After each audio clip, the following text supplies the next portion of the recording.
ما كان محمد أبا أحد من رجالكم ولكن رسول الله وخاتم النبيين.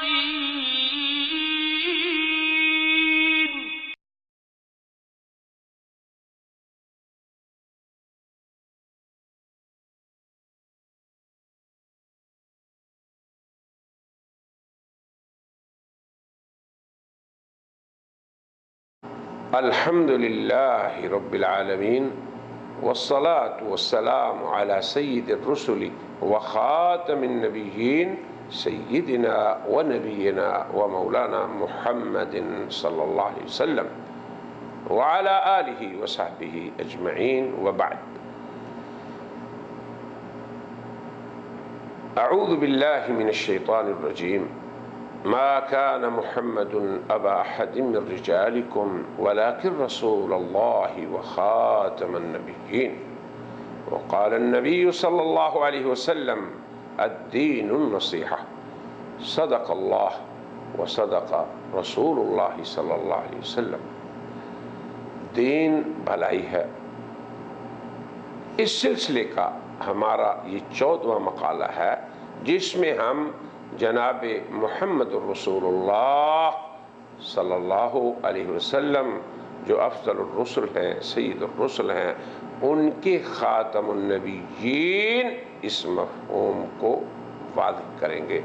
ہم نے اس سے پہلے مفسرین کی تفسیرات سے، قرآن کریم کی آیات سے، پھر جناب خاتم النبیین صلی اللہ علیہ وسلم کی احادیث سے اس کے مفہوم کو ثابت کیا اور یہ بتایا کہ خاتم النبیین اس معنی کے لیے متعین ہے کہ جناب رسول اللہ سلسلہ نبوت کی آخری کڑی ہیں. آپ آخری نبی ہیں جن کے بعد تا قیامت نبوت کا یہ سلسلہ بند ہے اور کوئی نبی نہ آ سکتا ہے، نہ آیا ہے آج تک، نہ مستقبل میں آئے گا. اب ہم خاتم النبیین اس ترکیب کے مفہوم کو اجماع امت کی روشنی میں بیان کرتے ہیں. تو ہم یہ کہتے ہیں کہ مسلم امت کے جملہ طبقات، صحابہ کرام ہوں، تابعین حضرات ہوں، اتباع تابعین ہوں، ائمہ مجتہدین ہوں، محدثین ہوں، مفسرین ہوں، سبھی کے سبھی کا اس بات پر اجماع ہے کہ خاتم النبیین بمعنی آخری نبی ہے. اپنے اپنے دور میں امت کے جملہ طبقات پر اس پر اجماع رہا کہ جناب محمد رسول اللہ صلی اللہ علیہ وسلم خاتم النبیین بمعنی آخری نبی ہے. آپ کے بعد ہر مدعی نبوت یقیناً کذاب اور دجال ہے، اور یہی جناب رسول اللہ صلی اللہ علیہ وسلم کا فیصلہ ہے، یہی ان کا حکم ہے، یہی ان کا خاتم النبیین کے بارے میں بیان ہے اور اللہ کے ارشاد کی تفسیر ہے. اور اس ترکیب کا مفہوم اس کی تعیین ہے. یہی عقیدہ صحابہ کرام کا رہا جنہوں نے خود جناب نبی کریم صلی اللہ علیہ وسلم سے قرآن اور اس کے بیان کی تلقی فرمائی، جو شہود ہیں نزول قرآن کی. پھر ان کے شاگردان تابعین، پھر آگے ان کے شاگرد اتباع تابعین، پھر اس کے بعد ائمہ مجتہدین، محدثین و مفسرین، سبھی حضرات کے ہاں یہ اجماعی عقیدہ رہا جو مسلمات دین میں سے ہے اور ضروریات دین میں سے ہے. ضروریات دین وہ امور ہیں کہ ان میں سے کسی امر کا انکار یہ پورے دین کا انکار ہے. کسی دور میں کسی طبقے نے اس کا انکار نہیں کیا، نہ ہی کسی نے کسی بھی نوع کی نبوت کو جائز کہا۔ یہ عقیدہ جو خاتم النبیین اس قرآنی ترکیب کے قطعی الفاظ سے ثابت ہے، اور پھر اس کا مفہوم بھی قطعی طور پر متعین ہے، اس میں کسی قسم کی تاویل، تشکیک یا ادھر ادھر اس کے ہیر پھیر کی گنجائش نہیں، بلکہ اس کو اسی معنی میں ماننا عین ایمان ہے اور ہر امتی کا شرعی فریضہ ہے۔ پھر امت مسلمہ کو حق تعالی شانہ نے جو یہ شرف بخشا کنتم خیر امہ، اور یہ شرف بخشا کہ تم خاتم الامم ہو، یہ صرف اور صرف اسی عقیدہ کی مرہون منت ہے کہ اس امت کے نبی جناب محمد الرسول اللہ خاتم النبیین۔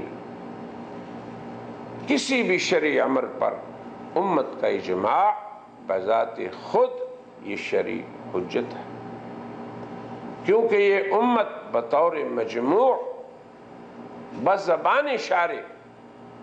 غلطی سے مبرہ ہے۔ حضرت صلی اللہ علیہ وسلم نے ارشاد فرمایا لن یجتمع امتی علی ضلال، میری امت ہرگز گمراہی پہ جمع نہ ہوگی۔ علماء اصول نے یہی تصریح فرمائی ہے، جیسا کہ صاحب توضیح اجماع کے باب میں لکھتے ہیں کہ امت محمدیہ کا کسی دور میں کسی امر پر اجماع اس امر کی حجیت کی دلیل ہو جاتا ہے،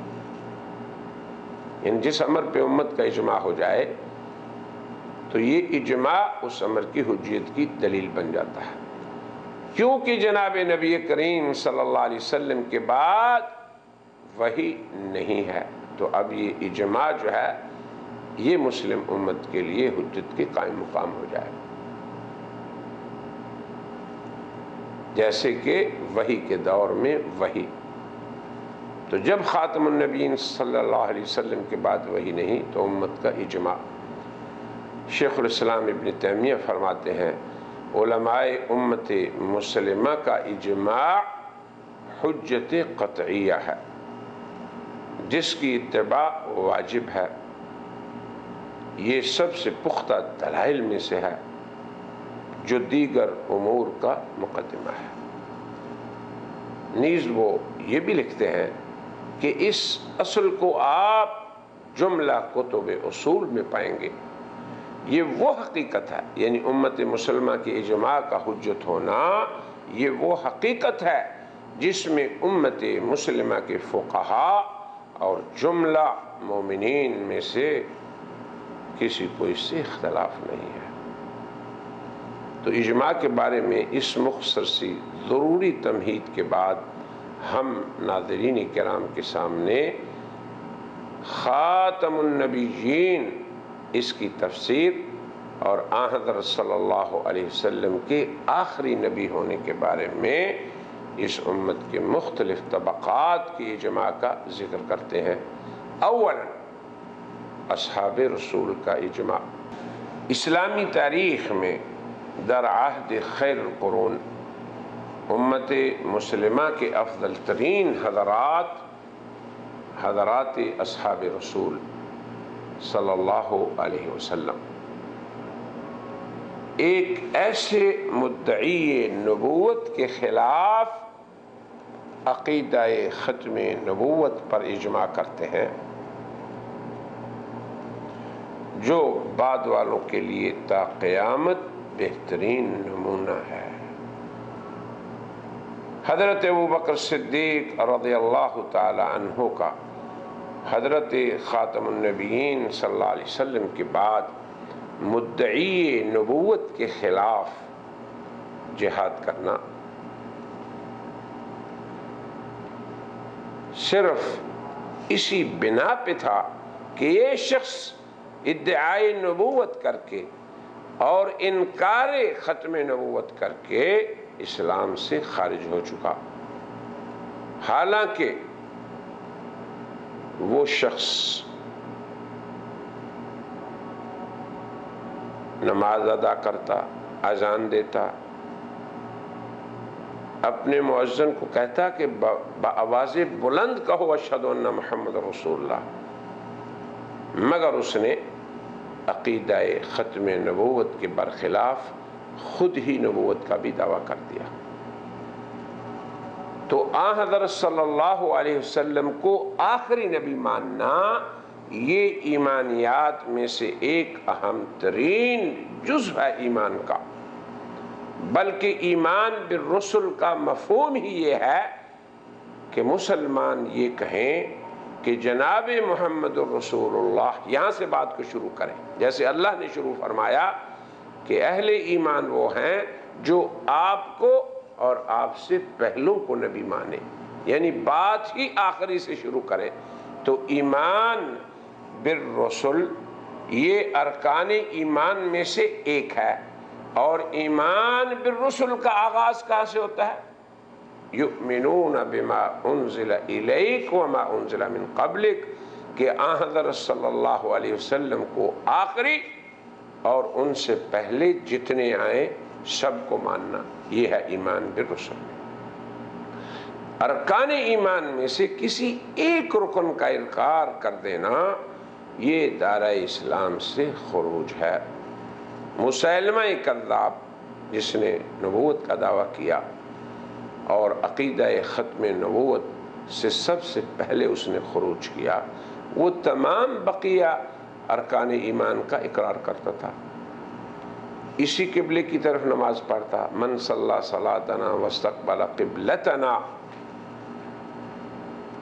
یعنی اس حدیث سے جیسے آج قادیانیت استغلال کرتی ہے تو اس کا عمل یہی تھا، اس نے صرف عقیدہ ختم نبوت کا انکار کیا تھا، بقیہ تو دین کے تمام امور کو مانتا تھا، مگر صحابہ کرام نے بالاجماع اسے دین اسلام سے خارج قرار دیا۔ پھر خلیفہ رسول حضرت ابوبکر کے حکم کی تعمیل فرمائی اور امت مسلمہ نے سب سے پہلا جہاد مسیلمہ کے خلاف کیا۔ اب یہاں پہ بات سمجھنے والی ہے کہ ہر وہ شخص جو پہلے مسلمان ہو، امت میں سے ہو، پھر اس کے بعد عقیدہ ختم نبوت سے انکار کر لے، وہ خود مدعی نبوت ہو یا مدعی نبوت کا امتی ہو، تو ان لوگوں کی مثال بالکل مسیلمہ کذاب کی شبیہ ہے۔ جیسے مسیلمہ صرف ختم نبوت کا منکر تھا، وہ قرآن کو مصدر شریعت مانتا تھا، وہ سنت رسول کو بھی مصدر شریعت ماننے کا اقرار کرتا تھا، یہ مسیلمہ کی بات کر رہا ہوں۔ اس کے بارے میں طبری نے اپنی تاریخ میں صاف طور پر لکھا ہے کہ وہ اذان میں اشہد ان محمد رسول اللہ، اشہد ان محمد رسول اللہ، یعنی یہ شہادت بھی دیتا تھا کہ جناب محمد اللہ کے رسول ہیں، بلکہ اس کا مؤذن جس کا نام عبداللہ بن حجر تھا، جب وہ اس کے لیے اقامت میں لفظ شہادت کے قریب پہنچتا تو مسیلمہ اسے کہتا، حجیر یہ شہادت ذرا بلند آواز سے کہو۔ اب ہمارے کہنے کا اور اس تفصیل کے ذکر کرنے کا مقصد یہ ہے کہ مسیلمہ اور اس کے ساتھی جناب رسول اللہ صلی اللہ علیہ وسلم کے بعد اجرائے نبوت کے مجرم تھے، انہوں نے خاتم النبیین کے بعد بھی سلسلہ نبوت کو جاری رکھنے اسے روا رکھا، جاری رہنے یعنی حضرت صلی اللہ علیہ وسلم کے بعد سلسلہ نبوت باقی ہے، جاری ہے، اسے روا رکھا تھا۔ بلکہ وہ اذان میں اشہد ان محمد رسول اللہ بلند آواز سے کہلواتا۔ تو ہر وہ شخص جو امت سے باہر نکلے گا عقیدہ ختم نبوت کے انکار کی وجہ سے، جیسے کہ قادیانیت، مرزا غلام احمد قادیانی اور اس کی امت، تو اس کی شباہت کس سے ہوگی؟ مسلمہ کذاب سے، کیونکہ وہ بھی قرآن و سنت کو مانتا، وہ بھی دین کے مصادر کو مانتا، وہ بھی جناب محمد رسول اللہ کی نبوت کا اقرار کرتا، اور لفظ خاتم النبیین جو قرآن کی نص سے مانتا، مگر اپنے آپ کو اس باب میں نبوت کا شریک بناتا۔ الحاصل تاریخ اسلام کا پہلا مدعی نبوت مسیلمہ کذاب کے نام سے معروف ہوا۔ وہ اور اس کے جملہ پیروکار اپنے ذوق میں، اپنے خیال سے قرآن کو مانتے، اس کی تلاوت کرتے، نماز روزے کا اہتمام کرتے، جتنے امور دین ہیں بجا لاتے انہیں۔ اس صورتحال کے باوجود ان کے ان اعمال کے پائے جانے کے باوجود اصحاب رسول بالاجماع اس کے کفر پر متفق ہو گئے۔ صحابہ کرام نے دین اسلام میں انکار ختم نبوت کو یہ اہمیت دی کہ اس کے فتنے کی سرکوبی کی خاطر مال و جان کی قربانی دی، اور دین اسلام اور عقیدہ ختم نبوت کا تحفظ فرمایا۔ صحابہ کرام میں سے کسی نے یہ نہیں کہا کہ ارے ابو بکر، مسیلمہ اور اس کی جماعت ہماری طرح ہی نماز پڑھتی ہے، ہمارے ہی قبلے کا رخ کرتی ہے، وہ ہمارا ذبیحہ کھاتے ہیں۔ اے خلیفہ رسول، آپ کس حجت سے انہیں دار اسلام سے خارج سمجھتے؟ کسی نے یہ نہیں کہا، کیونکہ سبھی صحابہ کرام کو علم تھا کہ ایمان یہ ہے کہ تمام ایمانیات کو مانا جائے۔ ایمان یہ ہے کہ اللہ کی ذات پہ ایمان ہو، اللہ کے رسولوں پہ ایمان ہو، اس کی کتابوں پہ ایمان ہو۔ اب اللہ کے رسولوں پہ جو ایمان ہے وہ شروع ہی یہیں سے ہوتا ہے کہ جناب محمد رسول اللہ اور ان سے پہلے جتنے نبوت، تاکہ بعد میں نبوت کے اجراء کی گنجائش ہی نہ رہے۔ جبکہ کفر کسی بھی ایمان کے رکن سے انکار کرنے سے ثابت ہو جاتا ہے۔ تو صحابہ کرام کا یہ مذکورہ اجماع اسی شرعی ضابطے اور اصل کی بنیاد تھا کہ ایمان میں رہنے کے لیے سبھی ایمانیات کو ماننا ہے، اور نکلنے کے لیے کسی بھی ضروریاتی دین یا ایمانیات میں سے کسی جز کا انکار کرنے سے منکر دار اسلام سے خارج ہو جائے گا۔ آج کی قادیانیت یہ حدیث پڑھتی ہے، من صلی صلاتنا واستقبل قبلتنا واکل ذبیحتنا فذلک المسلم۔ یہ حدیث پڑھتی ہے کہ جس شخص نے ہماری طرح نماز پڑھی، ہمارے قبلے کا رخ کیا، ہمارا ذبیحہ کھایا، یہی تو وہ مسلمان ہے، یہی تو وہ مومن ہے۔ اب سوال یہ ہے کہ کتنی کھلی اور واضح بات اصحاب رسول نے پیش کی اس ایمانی نقطے کو سمجھنے کے لیے اور ختم نبوت کے انجام کو شرعی طور پر سمجھانے کے لیے۔ تو اصحاب رسول کا فہم جو تھا دین کے بارے میں وہ قابل حجت ہے۔ یا قادیانیت کا یہ قول آج ان کے سامنے بھی جناب نبی کریم صلی اللہ علیہ وسلم کا یہ ارشاد گرامی تھا۔ انہوں نے مسیلمہ کذاب کو خارجت دین سمجھ کے ہی اس کے خلاف جہاد کیا، کیونکہ وہ یہ سمجھے تھے کہ ایمان یہ ہے کہ جملہ ارکان ایمان پہ پختہ یقین ہو، کسی ایک رکن کے بارے میں بھی شک نہ ہو۔ ضروریات دین میں سے ایک بھی ضروری امر جو ہے وہ بندہ مومن کو دین سے خارج کر دیتا ہے اور دار کفر میں داخل کر دیتا ہے۔ پھر جب ایک بندہ ایمانیات سے نکل کر دار اسلام سے خارج ہوا تو اس کے اعمال اسے ایمان میں داخل نہیں کر سکتے، کیونکہ اعمال کی وجہ سے کوئی بندہ نہ ایمان کے دائرے سے نکلتا ہے، نہ اعمال کی وجہ سے دائرہ اسلام میں داخل ہوتا ہے۔ صحابہ کرام کے عمل سے ثابت ہوتا ہے کہ ہمارے دین میں ارکان ایمان میں سے کسی کا انکار تمام ایمانیات کا انکار ہوتا ہے۔ یہاں تک تفریق اور تقسیم نہیں کہ بعض کو مان لو بعض کو نہ مانو، آدھے مومن ہو جاؤ آدھے مومن نہ رہو، بلکہ ایمان صرف اور صرف یہی ہے کہ سبھی امور ایمان کو تسلیم کرو، مگر کفر کے لیے کسی ایک امر کا انکار جو ہے یہی کافی ہو جاتا ہے۔ یہی وہ شرعی ضابطہ ہے، یہی وہ اصل الاصول ہے جس کی بنیاد پر جناب رسول اللہ کے اصحاب اعظام نے عظیم شان قربانیاں پیش فرمائیں۔ پھر ایمان و کفر کا مسئلہ یہ دین کے اہم ترین مسائل میں سے ہے۔ صحابہ کرام سے بڑھ کے کون اسے سمجھ سکتا ہے؟ قرآن و سنت کی تعلیمات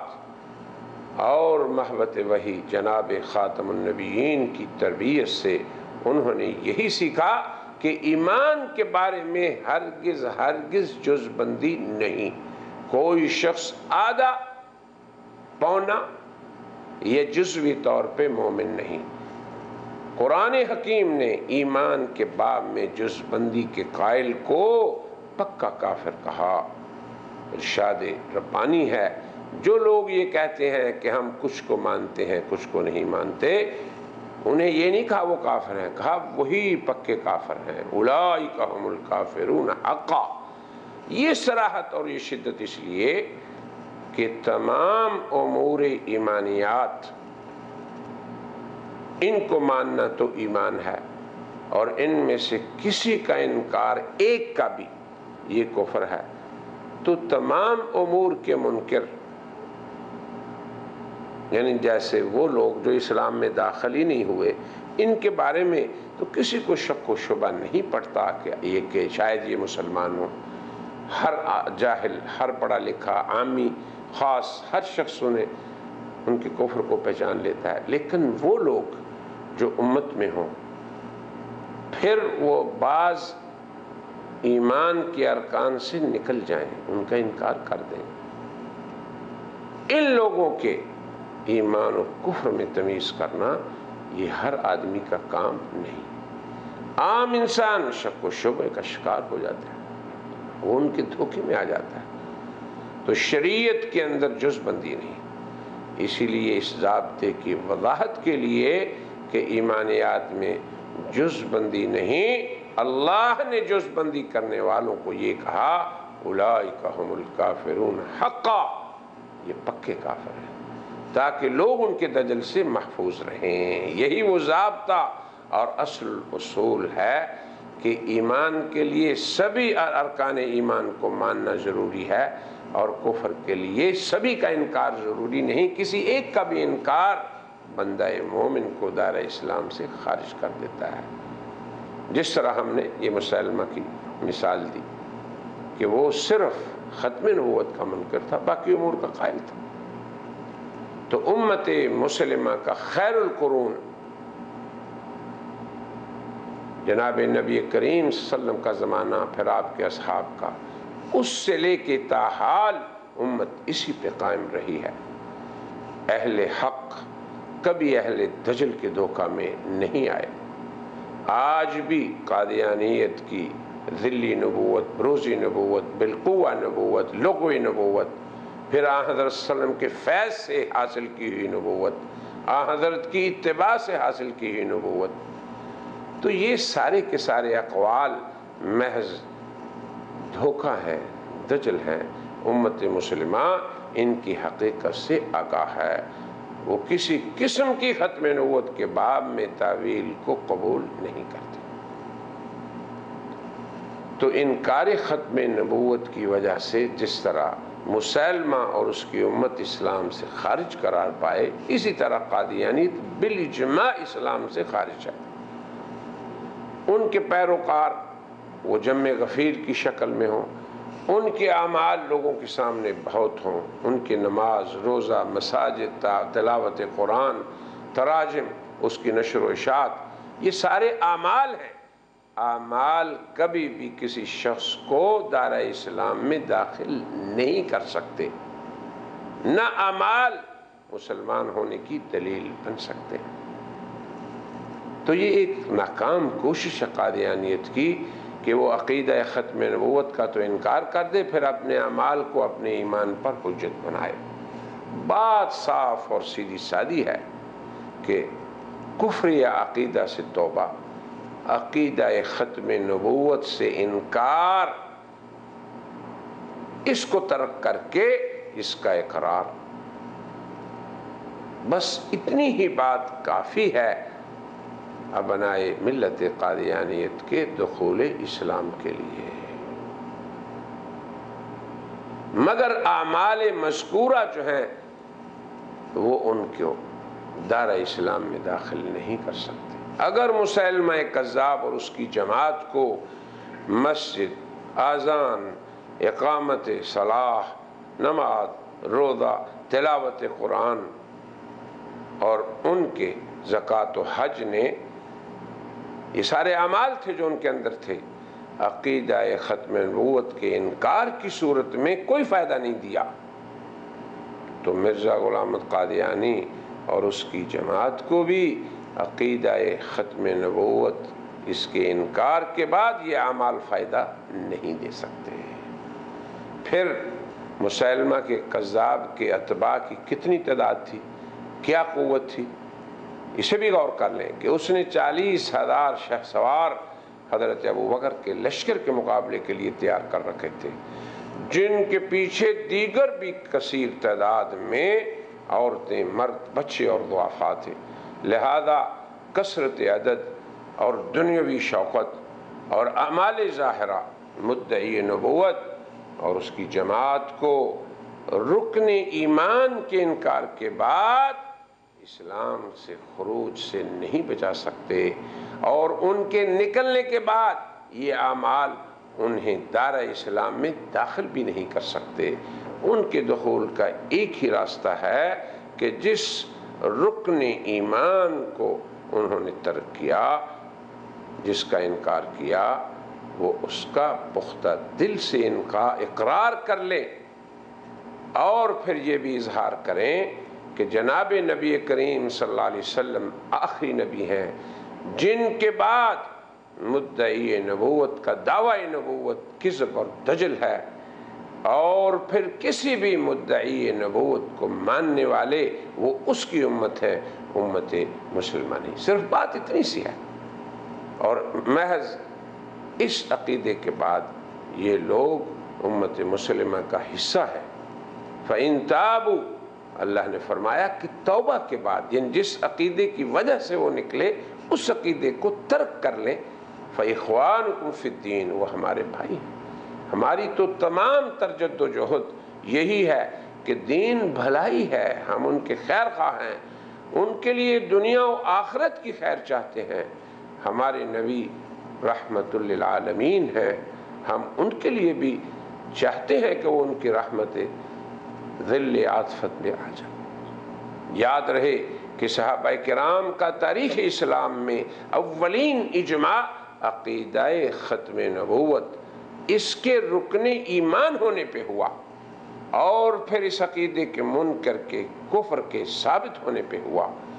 صحابہ کرام کے نزدیک یہی حال اور حکم تا قیامت مدعیان نبوت کے لیے ہے، اور صحابہ کرام ہمارے لیے ایمان میں نمونہ ہے۔ انہی کے زمانے میں اسود عنسی، شجاع اور طلیحہ اسدی،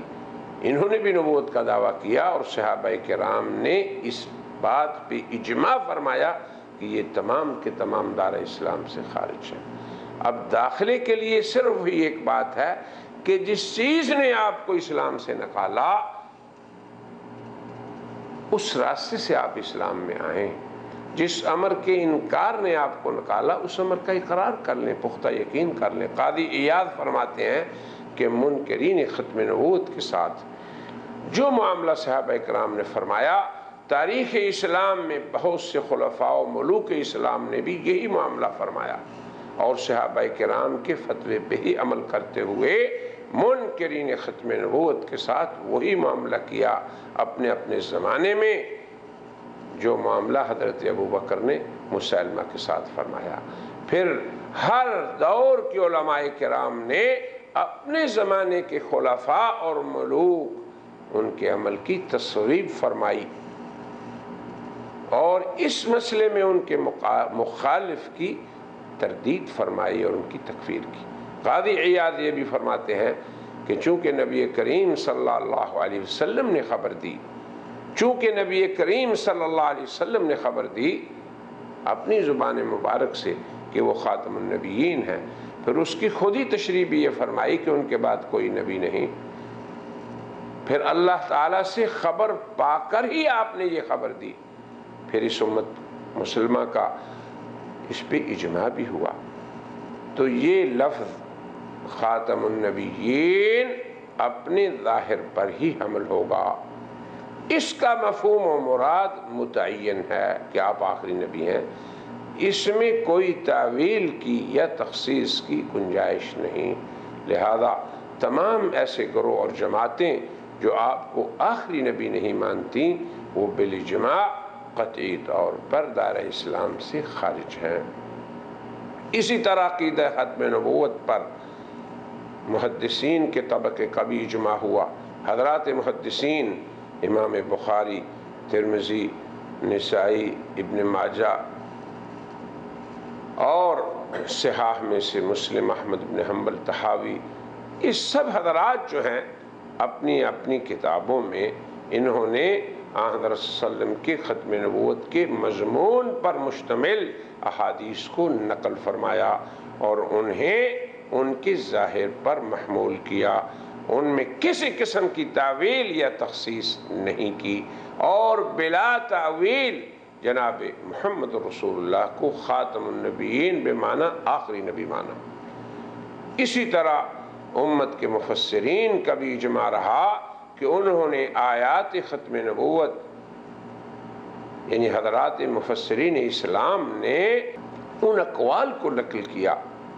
جو حضرت صلی اللہ علیہ وسلم کو خاتم النبیین بمعنی آخر النبیین کو بیان کرتے ہیں۔ تمام مفسرین کا عقیدہ ختم نبوت پر اجماع سمجھنے کے لیے آسانی بھی پیدا کرتا ہے عام انسان کے لیے۔ ان مفسرین میں بہت سارے ایسے حضرات بھی ہیں جن کو قادیانیت نے مجددین کی فہرست میں شمار کر رکھا ہے۔ اب دیکھیں تفسیر و حدیث کے امام طبری، امام راغب اصفہانی، ابن کثیر، زمخشری، نصفی، بغوی، رازی، علامہ سیوطی، یہ سب کے سب قادیانیت کے ہاں مجددین میں شمار ہوتے ہیں۔ تو ان سب حضرات کا جناب محمد رسول اللہ صلی اللہ علیہ وسلم کی ختم نبوت اور آیت خاتم النبیین کے بارے میں سب کا اجماع ہے کہ آپ آخری ہیں اس باب میں، اور آپ کے بعد کسی کے لیے نبوت نہیں۔ اصل مصفہ جو قادیانیت کی ایک کتاب ہے مجددین کی فہرست جس میں صدی وار مذکور ہے، ان حضرات کا نام مجددین میں لکھا گیا ہے۔ پھر فقہا کا بھی اجماع رہا۔ امت مسلمہ کے مشہور فقہا امام ابو حنیفہ، امام مالک، شافعی، احمد، اوزاعی، سفیان ثوری، ابو یوسف، محمد ظفر،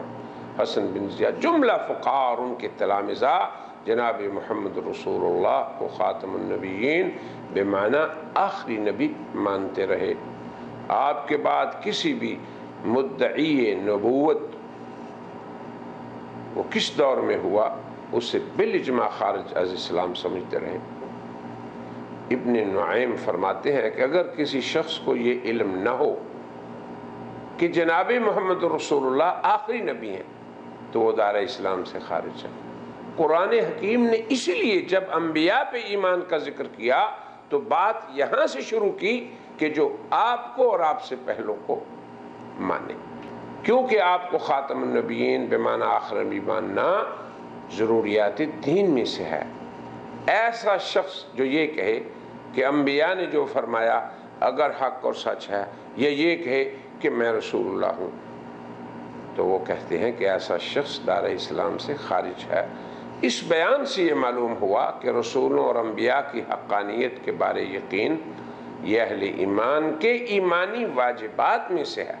جس کے بغیر بندہ مومن ہی نہیں ہو سکتا۔ حضرات انبیاء کی حقانیت میں شک کرنا یا حضرت خاتم النبیین صلی اللہ علیہ وسلم کے آخری نبی ہونے کو اس کا انکار کرنا، یا ان کے بعد کسی کی نبوت کے جاری ماننے کو روا رکھنا، ان کے قائل سبھی حضرات دار اسلام سے خارج ہیں۔ فتاوی عالمگیری میں ہے کہ اگر کوئی شخص نہیں جانتا کہ جناب محمد رسول اللہ آخری نبی نہیں تو وہ مسلمان ہی نہیں۔ اگر کوئی یہ کہے کہ وہ رسول اللہ ہے، یا فارسی میں کہے کہ میں مبعوث ہوں، اور مراد اس کی بعثت سے پیغمبر و نبوت ہو، وہ فرماتے ہیں کہ ایسا شخص بھی اس کی تکفیر کی جائے گی۔ ابن حجر جو شارح بخاری ہیں وہ فرماتے ہیں کہ جس شخص نے حضرت خاتم النبیین کے بعد نزول وحی کا عقیدہ رکھا وہ جماع امت سے خارج ہے، یعنی حضرت کے بعد بھی کسی کو نفی وحی ہو رہی ہے۔ ملا علی قاری شمائل کی شرح میں لکھتے ہیں کہ مہر نبوت کی طرف نسبت اس لیے ہے کہ بیت نبوت کو اس سے سیل کر دیا گیا، اس میں اب کسی کا بھی داخلہ محال ہے۔ وہ فقہ اکبر کی شرح میں کہتے ہیں کہ ہمارے نبی کریم صلی اللہ علیہ وسلم کے بعد کسی شخص کا دعوی نبوت بالاجماع پر ہے۔ یاد رہے کہ ملا علی قاری جن کا حوالہ ہم نے ذکر کیا یہ بھی قادیانیت کی مجددین کی فہرست میں شامل ہے۔ علامہ علوسی مشہور مفسر ہیں بغداد کے، وہ لکھتے ہیں کہ ہمارے نبی کریم صلی اللہ علیہ وسلم کا خاتم النبیین یا خاتم النبیین خا کے کسرے کے ساتھ ہونا اس معنی میں ہے، وہ فرماتے ہیں ہمارے نبی کا خاتم النبیین خا کے کسرہ کے ساتھ ہونا بے معنی نبیوں کو ختم کرنے والا ہے، اور قرآن اس کا شاہد ہے، سنت اس کی ناطق ہے، اور امت مسلمہ کا اس پر اجماع ہے۔ یہ علامہ علوسی مفتی بغداد کا قول ہے۔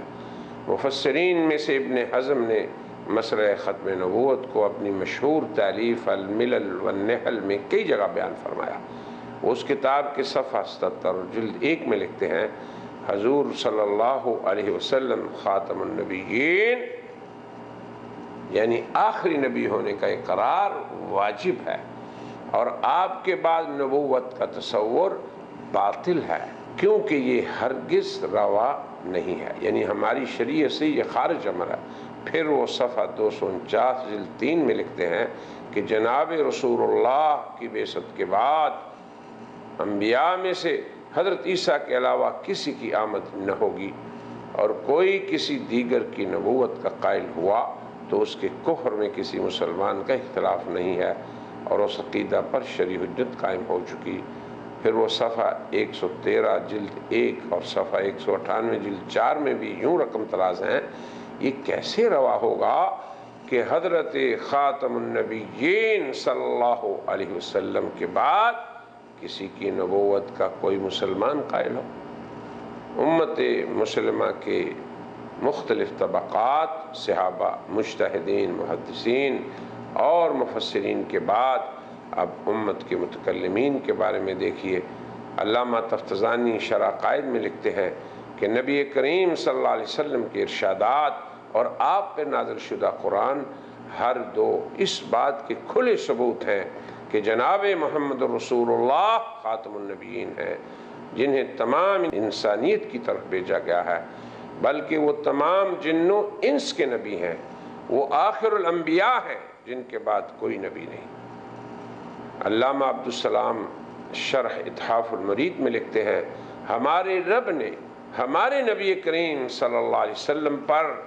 نبوت انبیاء کو ختم فرمایا، وہ ختم المرسلین بھی ہیں،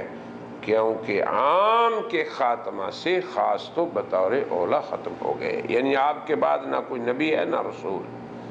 نبی کریم صلی اللہ علیہ وسلم کے بعد اب کسی نبوت و شریعت کا آغاز نہ ہوگا۔ علامہ عبد الغنی نابلسی شرح کفایت العوام میں لکھتے ہیں کہ انبیاء کے اول آدم ہیں تو ان کے آخر محمد بن عبداللہ ہیں، جن کے بعد کوئی نبی نہیں، وہ خاتم النبیین بھی ہیں، وہ خاتم المرسلین بھی ہیں، وہ ایسے نبی ہیں جن کی نبوت ان کی وفات کے بعد بھی دنیا کے خاتمہ تک جاری رہے گی، باقی رہے گی۔ جناب محمد الرسول اللہ کے خاتم النبیین بے معنی آخری نبی ہونے پر امت کے اندر اہل سلوک کا بھی اجماع رہا۔ شیخ جامی اپنے عقائد میں لکھتے ہیں جناب محمد الرسول اللہ خاتم الانبیاء بھی ہیں اور خاتم المرسلین بھی ہیں، اس لیے حق تعالی شانہ نے ان کے بارے میں فرمایا وَلَٰكِن رسول اللہ وخاتم النبیین، وہ اللہ کے رسول اور خاتم النبیین ہیں۔ پھر حضرت صلی اللہ علیہ وسلم نے حضرت علی کو فرمایا کہ تم میرے لیے ایسے ہو جیسے موسیٰ کے لیے ہارون، مگر میرے بعد نبوت نہیں ہے۔ نیز آپ نے فرمایا میں عاقب ہوں، اور عاقب وہ ہے جس کے بعد کوئی نبی نہیں۔ شیخ عبد القادر جیلانی رحمہ اللہ غنیۃ الطالبین میں فرماتے ہیں جو شخص جناب محمد الرسول اللہ کے ساتھ یا ان کے بعد نبوت کو جائز سمجھے، وہ قرآن کریم کی تکذیب کرتا ہے، کیونکہ قرآن کی نص ہے کہ وہ خاتم النبیین ہیں، وہ آخر المرسلین ہیں۔ پھر حدیث میں ہے کہ وہ عاقب ہیں جن کے بعد کوئی نبی نہیں۔ اسی طرح عماد الدین حیات القلوب میں لکھتے ہیں ہمارا ایمان ہے کہ جناب محمد الرسول اللہ تمام انبیاء سے افضل اور آخری نبی ہیں۔ ابن العربی کہتے ہیں کہ نبوت اور نبی کے الفاظ صاحب شریعت کے ساتھ مخصوص ہیں، نیز وہ جسے رویا صالحہ میں وحی کی گئی ہو، مگر رویا صالحہ نبوت کے اجزاء میں سے ایک جز ہے۔ نبی کے لیے رویا صالحہ ہوتے ہیں، مگر ہر رویا صالحہ والا نبی نہیں ہوتا جب تک نبوت کے جملہ اجزاء بطور مجموعہ اس میں نہ ہوں، اور یہ نبوت منقطع ہو چکی۔ لہذا قادیانیت کا یہ قول کہ ابن العربی جو ہیں وہ غیر تشریعی نبوت کو روا رکھتے ہیں، یہ بھی سراسر باطل ہے۔ اگر کوئی شخص ابن العربی کی بات نہ سمجھے یا اس کو حجت بنا کے اپنا مطلب نکالتا رہے تو نکالے، ہمیں پھر جناب رسول اللہ کے بعد کسی اور کی بات سے کیا مطلب؟ ہم تو اللہ اور اس کے رسول کی بات پہ یقین رکھتے ہیں اور ان کی صریح اور صاف بات کو حق جانتے ہیں، اور انہیں ہی اپنے لیے اپنی شریعت کا مصدر جانتے ہیں۔ اللہ اور رسول کے بعد کسی اور کی بات ہمارے لیے حجت نہیں، ان کے قول پہ کسی کا قول ہم مقدم نہیں کریں گے۔ ارشاد باری تعالیٰ ہے اے ایمان والو تم اللہ اور اس کے رسول کی بات پر کسی کی بات کو مقدم نہ سمجھو۔ اگر کسی شخص کا کوئی قول عقیدہ ختم نبوت کے باب میں قرآن و سنت کے صریح ارشادات کے خلاف ہے تو وہ ہمارے لیے حجت نہیں۔ امت کے اجماع اور تمام طبقات کے ختم نبوت پر اجماع کے بعد ہمارے لیے کسی بھی شخص کی کوئی بات لائق استعمال نہ ہوگی۔ فصوص الحکم میں شیخ عبد الغنی نابلسی کہتے ہیں ہمارے رسول اور نبی کریم جناب محمد رسول اللہ پر نبوت اور رسالت ختم ہو چکی، قیامت تک اس کے ساتھ کسی دیگر کو موصوف نہ کیا جائے گا۔ لہذا امت مسلمہ کے جملہ طبقات کا اس بات پہ اجماع ہے کہ جناب محمد الرسول اللہ خاتم النبیین بے معنی آخری نبی ہیں۔ ابن جریر طبری نے حضرت موسیٰ کے بارے میں اللہ تعالیٰ کے اس ارشاد وَأَخَذَ الْأَلْوَاحَ انہوں نے تختوں کو پکڑا۔ اس کی تفسیر میں فرماتے ہیں کہ حضرت موسیٰ علیہ السلام نے کہا کہ اے میرے رب، ان تختیوں میں میں ایک ایسی امت کا ذکر پاتا ہوں جو خلقت میں سب سے آخر میں ہے۔ اب یہ بات ہم اس لیے نقل کر رہے ہیں کہ جس طرح قرآن و سنت اور امت مسلمہ کے جملہ طبقات کا جناب محمد رسول اللہ کی ختم نبوت پر اجماع رہا، سابقہ کتب کے حوالہ جات بھی اس بات کی دلیل ہے کہ انہیں بھی یہ خبر تھی کہ جناب نبی کریم صلی اللہ علیہ وسلم محمد رسول اللہ وہ خاتم النبیین ہیں اور ان کی امت خاتم الامم ہے۔ اسے ہی ابن جریر طبری نے اس آیت کی تفسیر میں لکھا ہے کہ حضرت موسیٰ علیہ السلام نے کہا کہ اے میرے رب، ان تختیوں میں میں ایک ایسی امت کا ذکر پاتا ہوں جو خلقت میں سب سے آخر میں ہے اور جنت میں داخلہ میں سب سے پہلے ہے۔ اے میرے رب، انہیں میری امت بنا دے۔ تو اللہ نے فرمایا یہ تو امت محمد صلی اللہ علیہ وسلم ہے۔ ابو نعیم نے دلائل نبوت میں حضرت حسان بن ثابت رضی اللہ عنہ کا یہ قول ذکر کیا ہے کہ میں سحری کے وقت فارغ ایک جگہ ہے، مقام پر تھا جہاں یہود کے پختہ قلعے تھے، تو میں نے ایک آواز سنی جس سے زیادہ اثر کرنے والی آواز میں نے کبھی نہ سنی تھی۔ دیکھتا ہوں کہ ایک یہودی مدینہ منورہ کی اس مرتفع مقام پر ہے، اس کے پاس آگ کا ایک شعلہ ہے، لوگ اس کے گرد جمع ہو گئے اور پوچھا تمہاری بربادی ہو، کیوں ایسا کر رہے ہو؟ اس نے کہا کہ احمد کا ستارہ طلوع ہو گیا ہے، یہ ستارہ صرف نبوت کے ساتھ ہی طلوع ہوتا ہے اور سوائے احمد کے کسی کی نبوت باقی نہیں رہی ہے۔ ابو نعیم نے حضرت حویسہ بن مسعود کا قول بھی ذکر کیا ہے، انہوں نے وہب بن منبہ کے حوالہ سے ذکر کیا ہے، حضرت شعیب علیہ السلام کی طرف اللہ کی وحی میں آیا ہے کہ میں ایک ایسے امی نبی کو مبعوث کرنے والا ہوں جس کے ذریعے سے میں بہرے کانوں،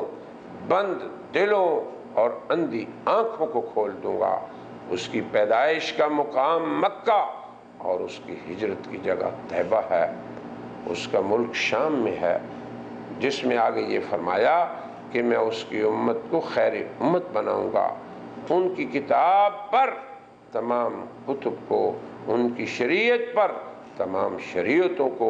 اور ان کے دین پر تمام ادیان کو ختم کر دوں گا۔ ابو نعیم ہی نے حضرت مغیرہ بن شعبہ اور رومی بادشاہ کے مابین ہونے والی گفتگو کو یوں نقل کیا ہے کہ حضرت محمد ایسے نبی ہیں انہیں تمام انسانیت کی ہدایت کے لیے بھیجا گیا ہے، ان کا دین تمام ادیان پر غالب رہے گا اور وہاں تک پہنچے گا جہاں تک اونٹ اور گھوڑے پہنچ سکتے ہیں۔ انہوں نے ایک پادری سے ملاقات کے دوران اس سے پوچھا کہ انبیاء میں سے کسی کی بعثت باقی ہے؟ تو اس نے کہا کہ ہاں، انہی کی بعثت باقی ہے جو آخری نبی ہیں، اور ان کے اور عیسیٰ کے درمیان کوئی نبی نہیں۔ ہمیں حضرت عیسیٰ علیہ السلام نے انہی کی اتباع کا حکم دیا تھا، وہ نبی امی ہیں اور عربی ہیں۔ طبرانی نے بلال بن حارث کے حوالے سے ان کے شام کے تجارتی سفر کا یہ قصہ لکھا ہے کہ وہاں پر اہل کتاب کے عالم نے ان سے پوچھا کہ کیا تم میں سے کوئی ایسا ہے جو نبوت کا دعوے دار ہے؟ تو میں نے کہا ہاں ہے۔ تو وہ مجھے اپنے گھر لے گیا۔ جب میں نے آپ کی سیرت و کردار کو مکمل طور پر اس کے سامنے بیان کر دیا تو کہنے لگا اس سے قبل جتنے بھی نبی گزرے ان کے بعد دیگر نبی آ جاتے، سوائے اس نبی کے اس کے بعد کوئی نبی نہیں۔ ابن جریر نے لکھا ہے کہ جب حضرت ابراہیم علیہ السلام نے یہ دعا فرمائی، اے میرے رب، ان میں سے یعنی میری ذریت میں سے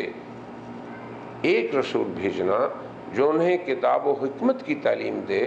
جو ان کا تزکیہ فرمائے، تو رب تعالیٰ نے فرمایا کہ آپ کی دعا قبول کی گئی ہے، یہ آخری زمانہ میں ہونے والا ہے۔ علامہ سیوطی لکھتے ہیں حضرت ابراہیم کے صحیفوں میں لکھا تھا کہ تیری ذریت میں سے قوم در قوم ہوتی رہے گی یہاں تک کہ ان میں سے نبی امی آ جائیں جو کہ خاتم الانبیاء ہیں۔ ابو نعیم نے حضرت سعد بن ثابت کا یہ قول نقل کیا ہے کہ بنی قریظہ اور بنی نضیر کے یہودی جناب رسول اللہ کی صفات ذکر کرتے رہتے تھے، اور جب سرخ کوکب نمودار ہو گیا تو سبھی کہنے لگے کہ نبی آ گئے، وہی نبی جن کے بعد کوئی نبی نہیں، جن کا نام احمد ہے۔ حضرت عیسیٰ علیہ السلام کی امت کی یہ گواہیاں اور ایسی ہی گواہیاں تو حضرت صلی اللہ علیہ وسلم کے زمانہ تک کثیر تعداد میں موجود تھی، بعض تو آج تک بھی موجود ہے۔ الغرض جناب محمد رسول اللہ صلی اللہ علیہ وسلم، آپ کی نبوت و رسالت اور آپ کا خاتم النبیین ہونا، اس کا صرف اور صرف یہی معنی ہے کہ وہ سلسلہ نبوت کی آخری کڑی ہے، وہ خاتم النبیین بمعنی آخر النبیین ہے۔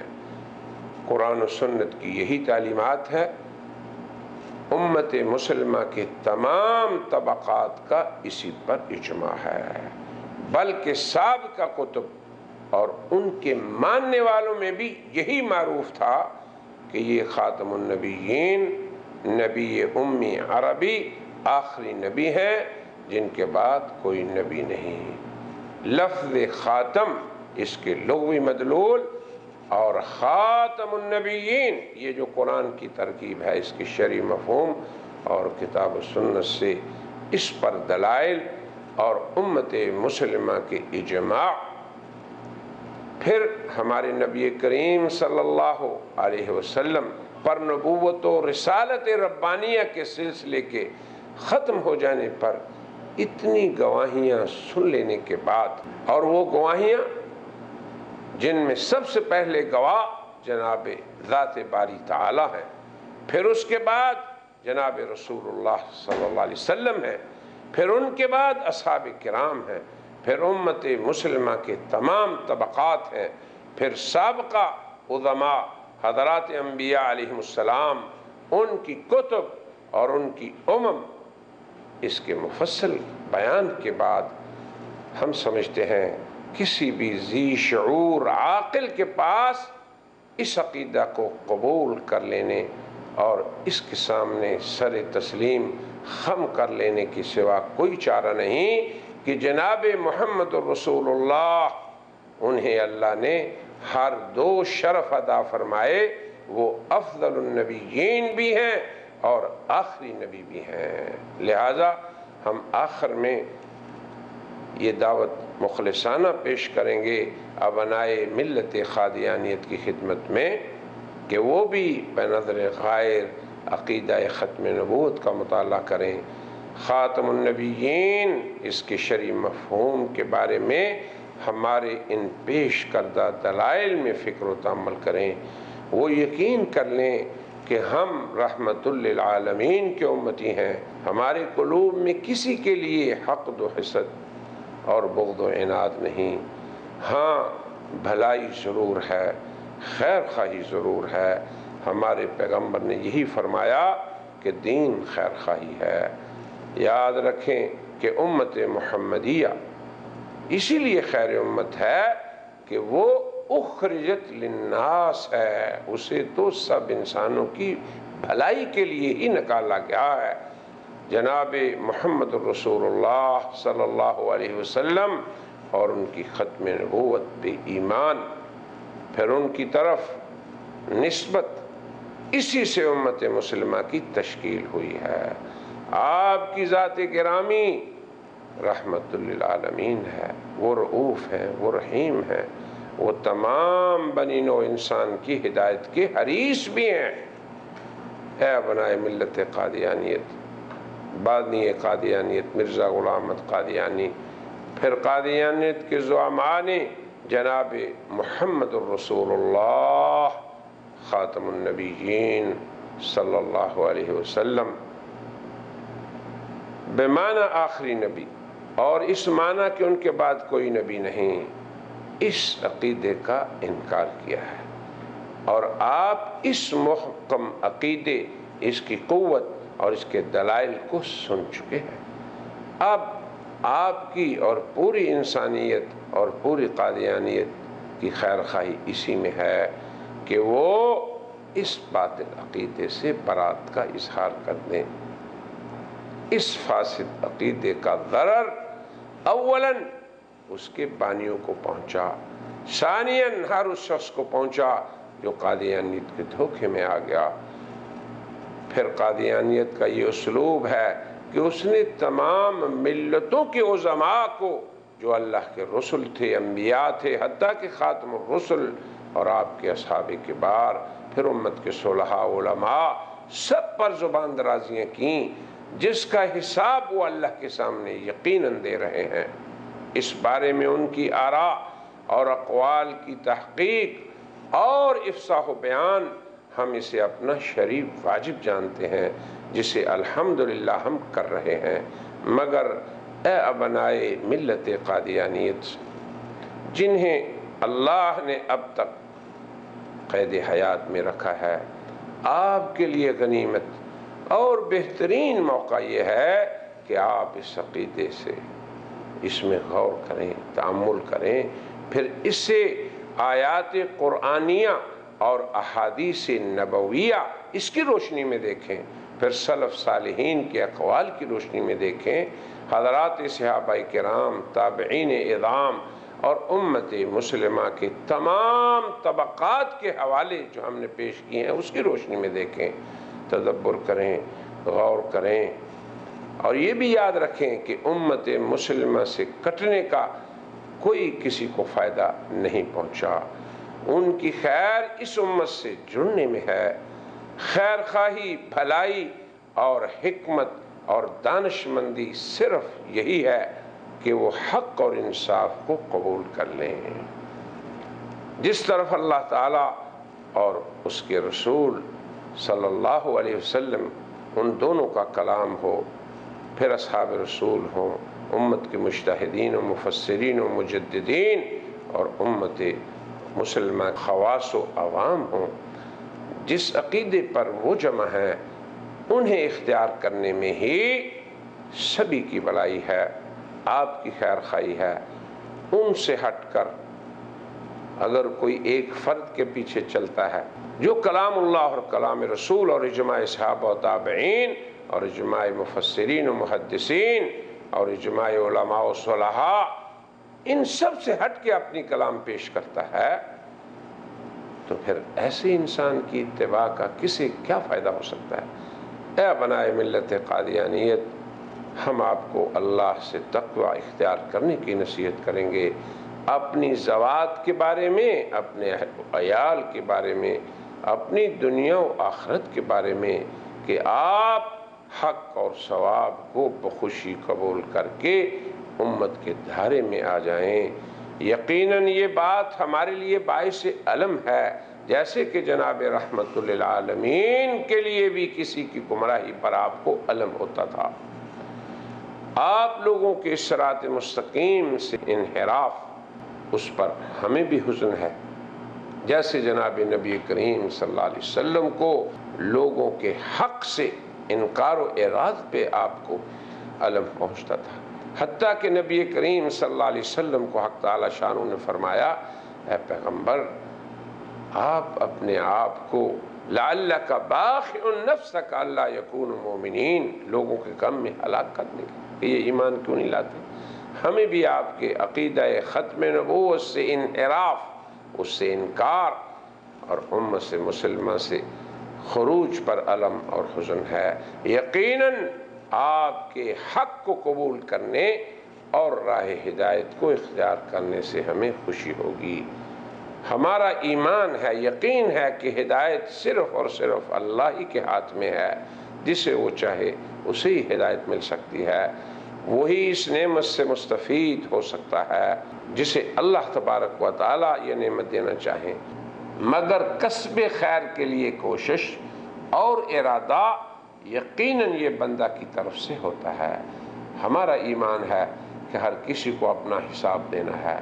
ہماری انتہائی کوشش ہے اور یہ تمنا بھی ہے کہ آپ صراط مستقیم پر آ کر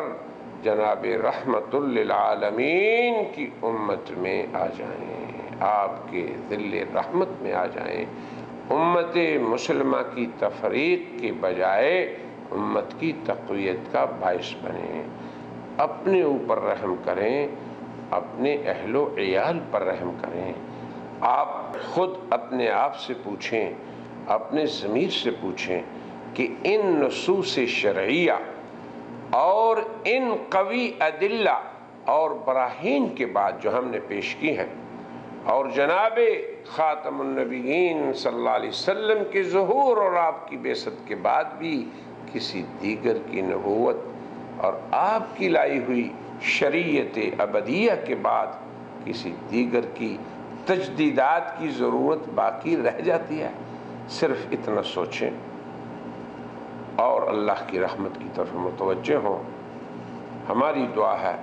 کہ اللہ تعالیٰ آپ کو پھر سے امت مسلمہ کا حصہ بنا دیں۔ وآخر دعوانا ان الحمد للہ رب العالمین۔